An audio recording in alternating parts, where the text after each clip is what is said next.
Welcome to EEZBOOK, where you're greeted with a seamless experience. Here's a detailed step-by-step guide. If you already have a login ID, simply navigate to the Go to EEZBOOK tab to proceed further. To select Control Panel.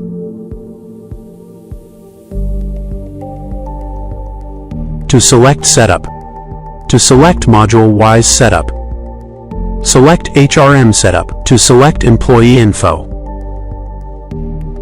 To select Departments, a new window has been opened, presenting a range of additional departments for the user to select based on their specific needs. This feature allows users the flexibility to add a new department to the system as required, enhancing customization and adaptability to their organizational structure.